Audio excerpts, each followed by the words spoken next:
Здраво и добро дојдовте уште едно видео, каде што ова видео ќе биде еден вид вовед за номенклатурата на неоргански и органски соединенија. И нормално понатаму само ќе разгледаме детално номенклатурата на неорганските соединенија, бидејќи ова е курс за неорганска хемија. Сега, класификации и поделби некакви постојат во сите сфери на човековото знаење, дали тоа е литература, историја или која било природна наука, и во некој е позастапено од некои други. Особено е застапено во биологијата, во класичната биологија, каде за да стигнеш до одредено име на некој си вид, така за да стигнеш до име на некој си вид, треба да споменеш многу нивоа на класификација, така почнеш од одел, односно домен, па идеш на царство, па тип, па класа, па ред, па род, па фамилија, па род, па вид, и сега да има подред, надред, подкласа, надкласа, и многу е комплицирано. Сега, во хемијата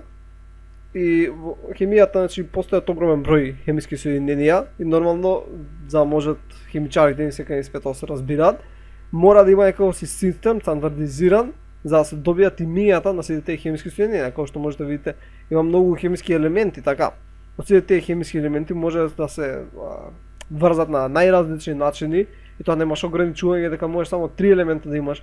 Можеш да имаш колку сакаш елемента. Можеш, особено во органска хемија, кога ќе правиме кога ќе направиме некој видео, се ќе биде поврзано со јаглерод.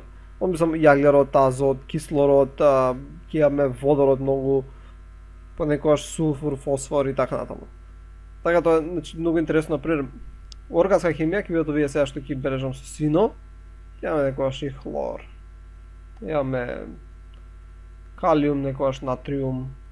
И овие најчесто се што ги бележат со сино се сретнуваат во органска хемија. Додека сите останати, кои ги бележам сега со портокалова боја, ќе земеме поддебело, се најчесто се среќаваат во неорганска хемија. Така, сите овие доле што се лантиниди, актиниди и така натаму.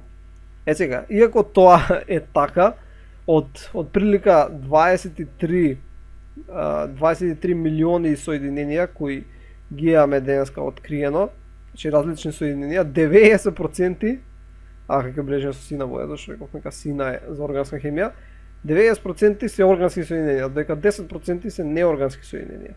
Иако најголем дел од хемиските елементи градат неоргански соединенија, односно ги сретнуваме во неоргански соединенија, органските се многу позастапени.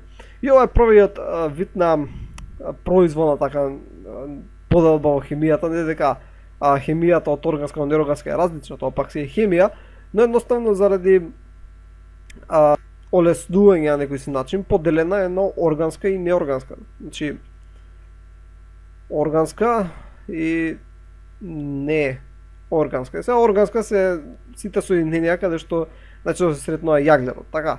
Сега тука има некои исклучоци, како на пример во неорганска, иако има јаглерод, тука може да се сретнат оксидите на јаглерод, јаглерод моноксид, цијанидите, така како CN, карбонати, CO3 и така натаму. Значи тие спаѓаат во неорганска, значи неколку исклучоци се, дека сите други соединенија на јаглерод се во органска хемија. Сега, правилата во органска и неорганска се сосема исти, значи повторно важи ковалентни, ионски врски, електронегативност и сите тие работи, но направена е некоја си така произволна поделба со цел да има олеснување на некој си начин. Има хемичари кои изучуваат неорганска хемија, има хемичари кои изучуваат органска хемија. Сега, вие например сигурно знаете некоја си соединение. Например, едно соединение е вода, така? Вода, H2O. Сега, ако имавме мал број на соединенија да постоја во светот, не мораше да имаме некој си стандардизиран начин за нивно именување, едноставно за секој соединение ќе си имавме некоја си тривијално име, значи се нарекува пример HCl, ќе речевте солна киселина, така кога купуваат дома мајките солна киселина, купуваат HCl, ама HCl по стандардизиран начин на именување не е солна киселина, него е хлороводородна. Сега, како што реков, ако сме имале мал број на хемиски соединенија, не мораме да правиме систем на именување, но како што реков, бидејќи постојат 23 милиони соединенија, нормално нека мора да има некој начин, некој си логичен начин како секоја соединение да добие име, а да не им ставаме тривијални имиња. Така што, ако постојат такви правила, ти можеш да го добиеш само името, и ако го добиеш името, ти би можел да изведеш и хемиската формула. Така, хемиската формула. И обратно, ако имаш хемиската формула, ќе можеш да го изведеш името. И затоа треба да се знаат тие правила. Значи правилата се всушност на некој начин стрелките, така. Имаме правила за од име да дојдеш до хемиско соединение, односно од хемиско соединение да дојдеш до име. Сега, не се сите соединенија вака прости како H2O или HCl. Обично неорганските соединенија се попрости него органските.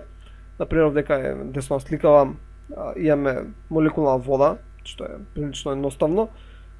Тука се овие некои посложени неоргански соединенија. Додека всушност овие се органски соединенија, овде имаме бензински прстен. Само пишав на Google Inorganic Compounds и оваа слика ми искочила, не ја проверив. Добро, тие се органски соединенија, ама имаме некои посложени неоргански соединенија. Друго, например, овдека е лигнин, кој се среќава во секундарниот метаболизам на растенија, значи прилично големо сложено соединение. И сега некој као ќе го именуваш ова. Така, мислам, ние го имаме тривијалното име лигнин, но постои стандардизирано име спрема јупак. Сега, најголем дел, особено во органска химија, ќе се задржиме именување спрема јупак. И ова е како интернационална унија на чиста purified и applied chemistry, на чиста и аплицирана хемија, каде што имаат систем за именување на органски и неоргански соединенија, еден вид правило, така. Но сепак си најчесто во пракса се користат тривијалните имиња на соединенијата, така. Например, ова што е таксол, инегол, гинколиде Б, може да е од едно растение гинкоко билоба, може би од тоа. И така натаму. Значи тоа се некои тривијални имиња. Например, ова име не е тривијално. 2-бутанол. Например, во органска хемија правично се бројат С атомите колку имаш и сега во овој случај имаме 4 С атоми. Значи метан, етан, пропан, бутан. Значи бутан и бидејќи на втората позиција имаме хидроксилна група, имаме ол, така да е бутанол, односно 2-бутанол. Сега, например, треба уште некои повеќе работи да се специфицираат. Например, овие две органски соединенија може да изгледаат исти едно на друго, но всушност се енантиомери, огледало едно на друго. Некој ќе рече исти се, но всушност не се исти, имаат сосема различен ефект, иако налики имаат иста химиска структура. Добро, значи од тоа само требаше да заклучи дека имаме многу хемиски соединенија и затоа мораме да имаме некој систем на именување кој доаѓа, кој е даден од страна на јупак. Но исто така постојат и тривијални имиња. Тривијалните имиња се имиња кои останале едноставно. Кога имале некој соединение и го користеле постојано, му го дале некој име, иако не знаеле каква е структура на тоа соединение, и тоа е останало. И многу се полесни на некој начин тривијалните имиња, но само во една сфера. Например, ако работиш во одредена сфера на науката и користиш само едни исти хемиски соединенија постојано, нема да го изговараш името на јупак, него ќе го кажеш неговото тривијално име. Сега од наредното видео ќе разгледам значи подетално хемиска номенклатура на неоргански соединенија, но интересно е дека провериш на интернет има некои си, например, ова принципи на хемиска номенклатура, кој ќе куца на хемиска номенклатура, кој е PDF файл од ПМФ, од Хемиски институт на Природно-математички факултет, каде што мислам ова е многу подетално тоа ја што ќе го разгледам во наредните видеа. Ова самиот PDF файл е 150 страни за принципи на хемиска номенклатура, препораки од страна на љупак, кој што разгледава прилично детално како се и зошто се именуваат одредени соединенија и колку начини на именување има и така натаму. Например, еве, тука сега не запознава со некои елементи, и овдека ги имаме имињата сите хемиски елементи, може да забележиш дека кај некој има вака бројче, например 3 кај водород.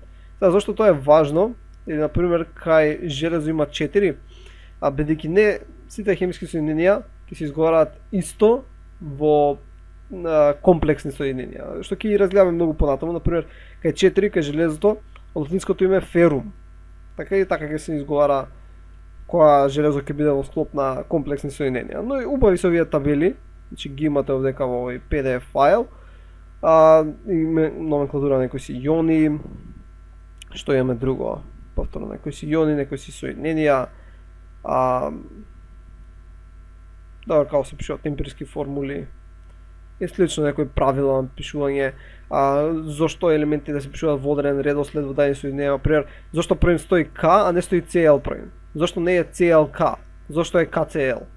Така, значи има некои си правила кои не ни ги учиме, ја не сум ги учел ни на факултет, зошто К е прво, а не е CL, но дека се спомнете дека зависи од абецедниот редослед на букви, дали има една буква или две, а некои пак се останати тривијално и така.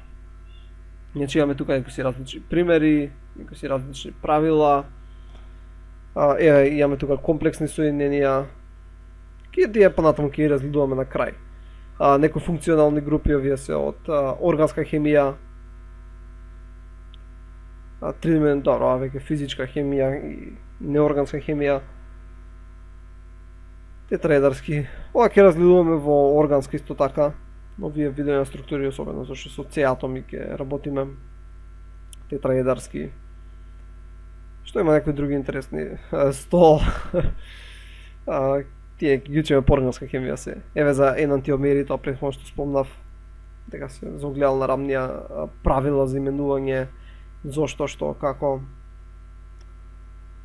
Што имаме некои други. Одека има доста примери, например, зошто, кај има грешки, кај се прават, што се променува при различни промени на хемиско соединенија, како им се различните аниони, односно катиони. Има големи овдека табели на некои си имиња, иони, групи. За најголем број од сите застапени групи хемиски кои се стрекаваат во хемијата, че овдека има информации. Што има друго? Овие, например, би се користеле у органска хемија. Например, до 20 ги знам, овие натаму не ги знам. Монодитри, тетрапента, хекса, хепта, окта, нона, дека. Обично ќе се користат до додека, до 12. До 12, да, додека. Тие понатаму не би ги користеле. Овие некои соединенија скоро нема ни да ги спомнеме, како ураниум, односно јон на ураниум. Значи има тука многу примери. Нормално ова е доста напредно, не е ова за некој за средно оделение, мислам за средно школо. Таро тука некои примери исто од органска хемија.